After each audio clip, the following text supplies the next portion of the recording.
नमस्कार, मैं सोनिका चौधरी। आप सभी का स्वागत है आपके अपने YouTube channel study with Sonika Chaudhary में। आज हम एनसीईआरटी सामाजिक विज्ञान भूगोल क्लास 8 की जो बुक है संसाधन एवं विकास के चैप्टर नंबर 4 कृषि का अध्ययन करेंगे। यह वीडियो सभी कंपटीशन के लिए उपयोगी है। कृषि एक प्राथमिक क्रिया है। कृषि क्या है? एक प्राथमिक क्रिया है। फसलों, फलों, सब्जियों, फूलों को उगाना और पशुधन इसमें शामिल है। यानी कृषि में ये क्या है? सभी शामिल है। फसलों को उगाना, फलों, सब्जी, जो हम डेली घर पे खाना बनाते हैं, सब्जी, अनाज, ये सभी किसमें शामिल है? कृषि में शामिल है। विश्व की 50% लोग कृषि से संबंधित क्रियाओं में शामिल है। यानी विश्व की जो आधी जनसंख्या है वो किससे संबंधित क्रियाओं में शामिल है? कृषि से संबंधित क्रियाओं में शामिल है। भारत की 2/3 जनसंख्या अब तक कृषि पर निर्भर है। यानी कितनी? 2/3। अनुकूल स्थलाकृति मृदा और जलवायु कृषि क्रियाकलाप के लिए अनिवार्य है। यानी कृषि करने के लिए हमें क्या चाहिए? अनुकूल स्थलाकृति, यानी जो मैदान है वहां हम कृषि कर सकते हैं। पहाड़ है ऐसे जो खड़े हैं उन पे हम चढ़ भी नहीं सकते, तो वहां हम कृषि कैसे कर लेंगे? तो जो मृदा, अब उपजाऊ जहाँ मिट्टी होगी, दोमट मिट्टी होगी, काली मिट्टी होगी, जलोढ़ मिट्टी होगी, तो वहां क्या है? कृषि होगी। और अनुकूल क्या होगी? जलवायु, न अधिक गर्मी न अधिक सर्दी, यानी कृषि के लिए जो उपयुक्त जलवायु। जिस भूमि पर फसलें उगाई जाती है वह कृषिगत भूमि कहलाती है। क्या कहलाती है? कृषिगत भूमि कहलाती है।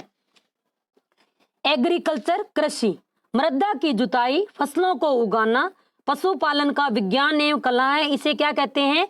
खेती भी कहते हैं। सेरीकल्चर, रेशम उत्पादन। सेरीकल्चर क्या है? रेशम उत्पादन। रेशम के कीटों का वाणिज्य पालन, यह कृषक की आय में पूरक हो सकता है। अब जो रेशम उत्पादन होता है ये जो क्या होते हैं? सहतूत का पेड़ होता है। किसका पेड़ होता है? सहतूत का पेड़ होता है। उस पे क्या करते हैं? रेशम के कीड़े पाले जाते हैं। तो वो उससे फिर किसका उत्पादन होता है? जो रेशमी वस्त्र होता है उसका उत्पादन रेशम के कीड़ों से किया जाता है। और यह क्या है? जो कृषक होते हैं उसकी पूरक आय, यानी अलग से उसका एक क्या हो गया? ये बिजनेस हो गया। ये पूरक आय का एक क्या है? स्रोत है। अब ये जो सेरीकल्चर पिसिकल्चर है इसमें से सीटेट में हो चाहे एचटेट कोई हो, तो उसमें जो जीके का पोर्शन होता है उसमें ये प्रश्न पक्का आता है। ये सेरीकल्चर पहले रेशम, ये उसमें सीटेट में पूछा हुआ है। अब पिसिकल्चर, पिसिकल्चर किसको बोलते हैं? मत्स्य पालन को।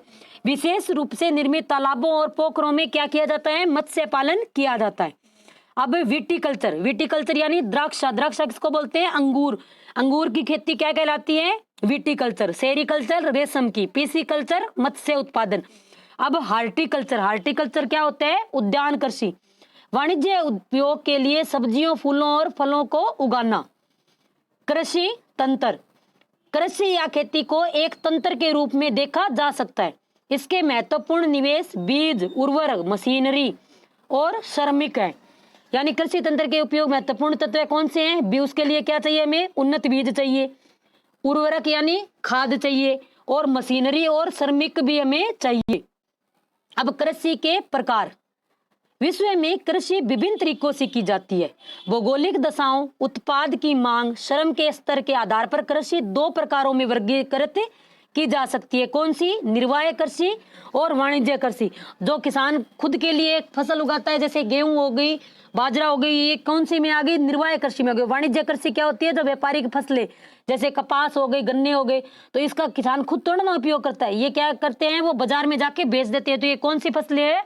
वाणिज्यिक फसलों में आते हैं। अब निर्वाह कृषि, इस प्रकार की कृषि कृषक परिवार की आवश्यकता को पूरा करने के लिए की जाती है। यानी निर्वाह कृषि है वो जो किसान है वो अपने परिवार की जो आवश्यकता है, खाद्य आवश्यकता है, उसको पूरा करने के लिए करता है। पारंपरिक रूप से कम उपज प्राप्त करने के लिए निम्न स्तर प्रौद्योगिकी और पारिवारिक श्रम का उपयोग किया जाता है। इस कृषि में क्या किया जाता है? जो परिवार के लोग होते हैं वो ही इसमें क्या करते हैं? श्रमदान करते हैं। यानी खेती का कार्य जो घर के लोग हैं वो ही कर लेते हैं। अब निर्वाह कृषि को पुनः 2 भागों में और बांटा जाता है। जब निर्वाह कृषि यानी गहन निर्वाह कृषि और आदिम निर्वाह कृषि में वर्गीकृत किया जा सकता है। गहन निर्वाह कृषि में किसान छोटे भूखंड पर साधारण औजारों और अधिक श्रम से खेती करता है। यानी गहन निर्वाह खेती में क्या हो जाएगा? किसान छोटे भूखंड पर साधारण औजारों से अधिक श्रम से खेती करता है। अधिक धूप वाले दिनों से युक्त जलवायु और उर्वर मृदा वाले खेत में एक वर्ष में एक से अधिक फसल उगाई जा सकती है। और इसकी मुख्य फसल क्या है? चावल है। अन्य फसलों में क्या आगे? गेहूं, मक्का, दलहन और तिलहन इसमें शामिल है। गहन निर्वाह कृषि कहाँ की जाती है? दक्षिण पूर्वी और पूर्वी एशिया के सघन जनसंख्या वाले मानसूनी प्रदेशों में की जाती है। एशिया में वैसे ही जनसंख्या सबसे ज्यादा है, पूरे विश्व की सबसे ज्यादा जनसंख्या कहाँ निवास करती है? अकेले एशिया महाद्वीप में। तो वहां कौन सी खेती की जाती है? गहन निर्वाह कृषि की जाती है। अब आदिम निर्वाह कृषि में क्या होता है? स्थानांतरित कृषि और चलवासी पशुचारण कृषि इसमें शामिल है। स्थानांतरित कृषि अमेजन बेसिन के सघन वन क्षेत्रों, उष्ण कटिबंधीय अफ्रीका, दक्षिणी पूर्व एशिया और उत्तरी पूर्वी भारत के भागों में प्रचलित है। यानी जो अमेजन बेसिन है वहां ये कौन सी कृषि प्रचलित है? स्थानांतरित कृषि प्रचलित है। यह भारी वर्षा और वनस्पति के तीव्र पुनर्जन्म वाले क्षेत्र है। यानी यहाँ क्या होती है? वर्षा है वो फुल होती है, तो अगर फसलों के पेड़ों की हम कटाई करेंगे तो वापस उनका क्या हो जाएगा? वनस्पति पुनर्जीवित हो जाएगी। यहाँ क्या होता है? जो वृक्ष होते हैं उनको काट दिया जाता है, काट के उनको जला दिया जाता है, और जो राख होती है वो क्या करते हैं? मृदा में मिला देते हैं। तो इससे भूमि क्या हो जाती है? उपजाऊ हो जाती है।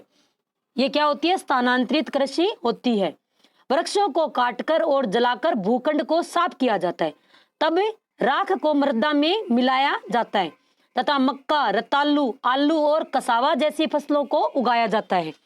भूमि की उर्वरता की समाप्ति के बाद यह भूमि छोड़ दी जाती है। यानी हमने यहाँ जैसे 4-5 साल खेती कर ली, फिर ये भूमि क्या हो गई? बंजर हो गई, तो हम क्या करेंगे? इसको छोड़ के आगे चले जाएंगे और कृषक एक नए भूखंड पर चला जाता है। स्थानांतरित कृषि को कर्तन और दहन कृषि के नाम से भी जाना जाता है।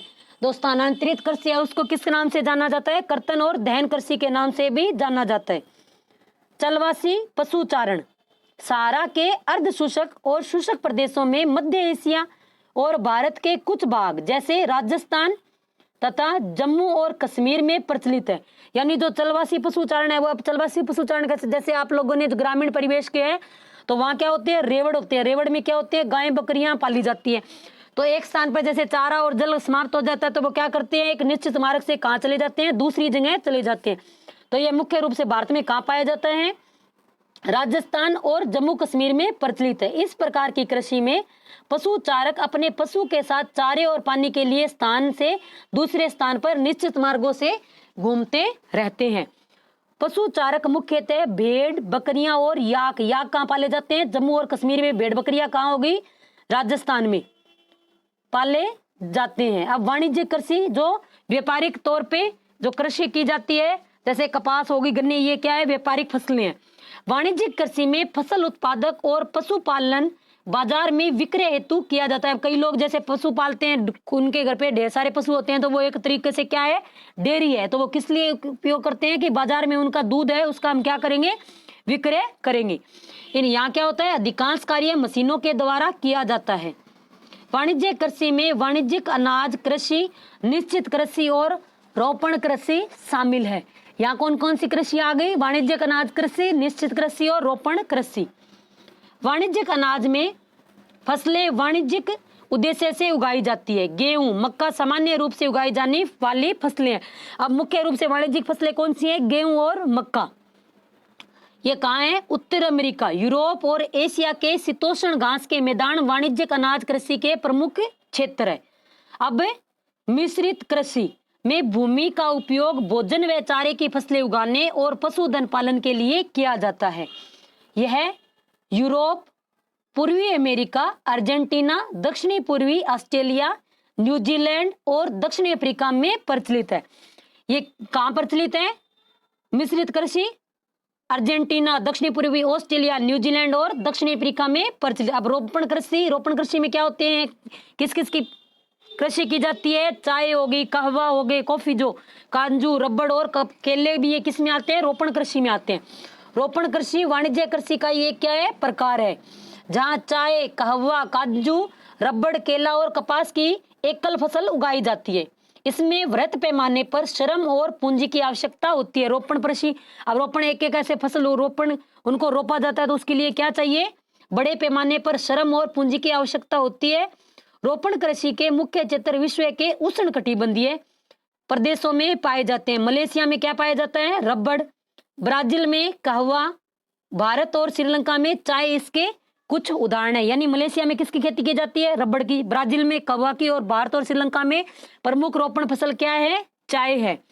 मुख्य फसलें चावल। अब मुख्य फसल कौन सी है?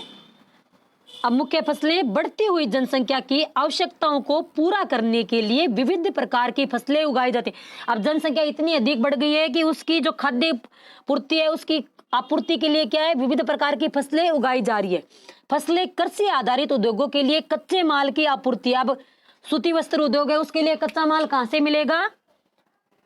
कपास से मिलेगा। अब गेहूं, चावल, मक्का और बाजरा मुख्य फसल है। जूट और कपास रेशेदार फसलें। यानी जूट और कपास के आगे रेशेदार फसलें। चाय और कहवा के आगे पेय फसलें। यानी जो पीने योग्य है वो कौन सी है? चाय और कहवा। अब नेक्स्ट है चावल। यह विश्व की मुख्य खाद्य फसल है। चावल क्या है? विश्व की मुख्य खाद्य फसल है। यह उष्णकटिबंधीय और उपोष्णकटिबंधीय प्रदेशों का क्या है? मुख्य आहार है।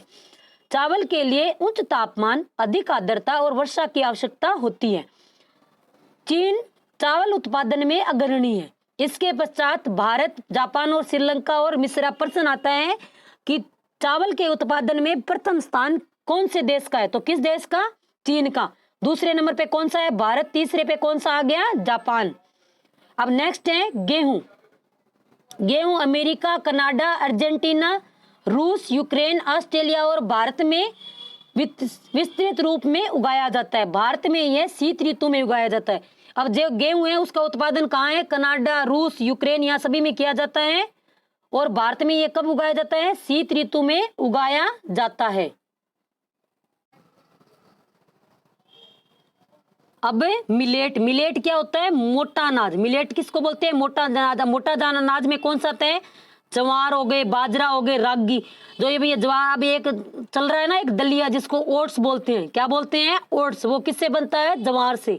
तो ये जो मोटे अनाज है किस में आते हैं? मिलेट। पहले ऐसे कहते हैं, तो जवार होता है वो गरीब लोग खाते हैं, लेकिन जो आजकल जो पैसे वाले हैं वो भी क्या है? जवार का जो दलिया जिसको हम क्या बोलते हैं? ओट्स बोलते हैं, वो खाते हैं। मिलेट ये मोटे अनाज के रूप में भी जाने जाते हैं और कम उपजाऊ और बलुई मृदा में उगाई जा सकती है। यानी कम उपजाऊ जो अपने राजस्थान का एरिया है, मरुस्थल का, और बलुई जो मृदा है वहां ये उगाया जा सकता है। ये ऐसी फसल है जिसे कम वर्षा और उच्च से मध्यम तापमान तथा पर्याप्त सूर्य प्रकाश की आवश्यकता होती है। यानी इसको कम वर्षा की आवश्यकता हो रही है और मध्यम तापमान की आवश्यकता होती है और सूर्य का प्रकाश भी इसको आवश्यकता होती है। तो इसमें क्या है? इस अनाज को उगाया जा सकता है। इसकी मुख्य फसल कौन सी है? जवार, बाजरा, रागी भारत में उगाए जाते हैं। नाइजीरिया, चीन और नाइजर इसके क्या है? अन्य उत्पादक देश है। अब मक्का। अरावली पर्वतमाला में, अरावली पर्वत एरिया माला का जो एरिया है वहां के जो आदिवासी है उनका भी मुख्य खाद्यान्न क्या है? मक्का है। इसके लिए मध्यम तापमान और वर्षा और अधिक धूप की आवश्यकता होती है। मक्का उत्तर अमेरिका, ब्राजील, चीन, रूस, कनाडा, भारत और मैक्सिको में उगाई जाती है। मक्का मैक्सिको की मुख्य फसल भी है। अब मक्का को क्या बोलते हैं? कॉर्न बोला जाता है। मक्का को क्या बोला जाता है? कॉर्न। जो हम पॉपकॉर्न खाते हैं वो हो गई, और जो स्वीट कॉर्न खाते हैं वो किससे बनती है? मक्का से ही बनती है। अब कपास। कपास की वृद्धि के लिए तापमान, हल्की वर्षा और तेज चमकीली धूप की आवश्यकता होती है। यह काली और जलोढ़ मृदा में सर्वोत्तम उगती है। जो कपास है वो किस में उगती है? काली और जलोढ़ मृदा में। चीन, संयुक्त राज्य अमेरिका, भारत, पाकिस्तान, ब्राजील और मिस्र कपास के अग्रणी उत्पादन देश है। अब जो प्रश्न आता है कि कपास के लिए कौन सी उपयोगी मिट्टी है? बलुई मिट्टी, काली या जलोढ़ मृदा? तो कौन सी है? काली और जलोढ़ मृदा इसके लिए सर्वोत्तम है। यह सूती वस्त्र उद्योग के लिए महत्वपूर्ण कच्चा माल है। सूती वस्त्र के लिए कच्चा माल कहां से मिलता है? कपास से मिलता है। पटसन। अब आप सभी के लिए एक प्रश्न है कि सेरीकल्चर, क्या प्रश्न है कि सेरीकल्चर में किसका उत्पादन किया जाता है? कि सेरीकल्चर में किसका उत्पादन किया जाता है? आंसर कमेंट बॉक्स में जरूर दे। वीडियो अच्छा लग रहा है तो लाइक करिए, शेयर करिए और चैनल को सब्सक्राइब करिए। पास में एक घंटी है उसको भी प्रेस करें ताकि आने वाले हर वीडियो का नोटिफिकेशन आपको मिलता रहे।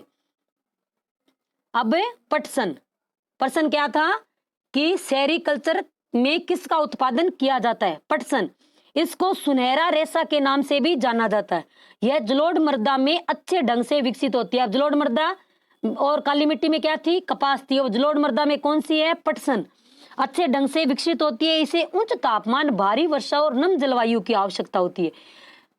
जो पटसन है वो भारत और बांग्लादेश इसके क्या है? अग्रणी उत्पादक है।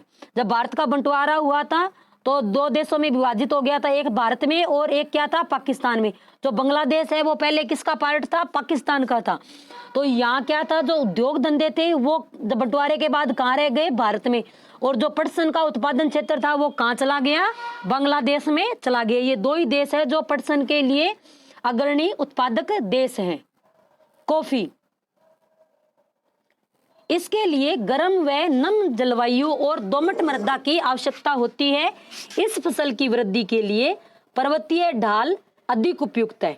यानी कॉफी कहाँ होती है? जो पर्वतीय ढलान होते हैं, जैसे अपने असम का एरिया है वहां ये अधिक होती है, अधिक उपजाऊ होते हैं। और ब्राजील कॉफी का अग्रणी उत्पादक है।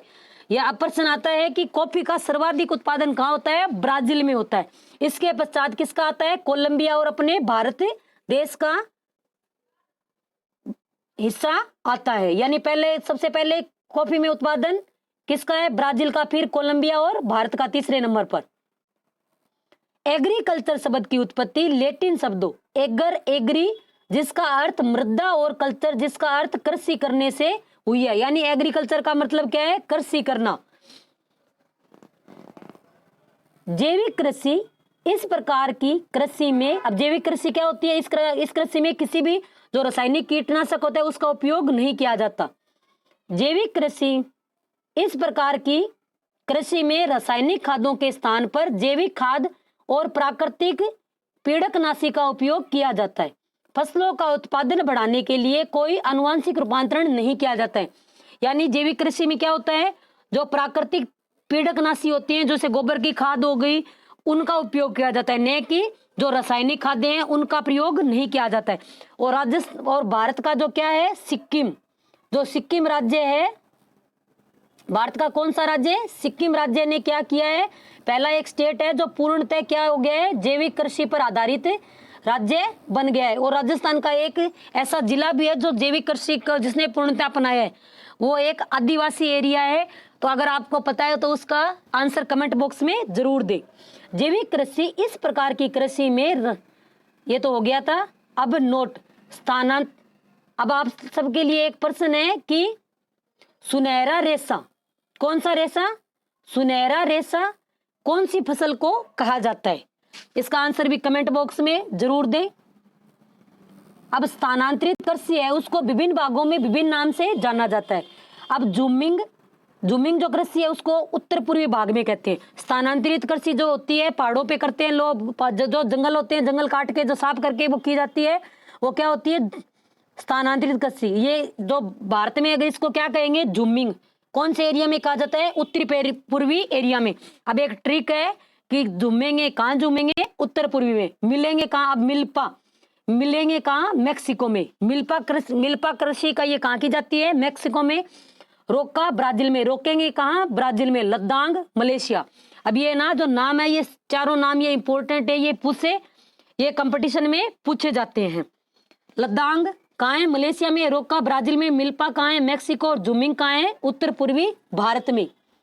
ये आप अपनी नोटबुक में जरूर नोट करें। अब इस अध्याय के क्वेश्चन आंसर। उद्यान कृषि। उद्यान कृषि का क्या अर्थ है? फलों और सब्जियों को उगाना क्या कहलाता है? उद्यान कृषि कहलाता है। सुनहरा रेशा किसको कहते हैं? पटसन को। कॉफी का प्रमुख उत्पादक देश कौन सा है? ब्राजील। पहले ब्राजील आता है, दूसरा किसका? कोलंबिया, और तीसरा किसका है? अपने भारत का स्थान है। और प्रथम स्थान किसका है? ब्राजील का। अगर वीडियो अच्छा लगे तो लाइक करें, शेयर करें और चैनल को सब्सक्राइब करें। इस वीडियो में इतना ही। धन्यवाद।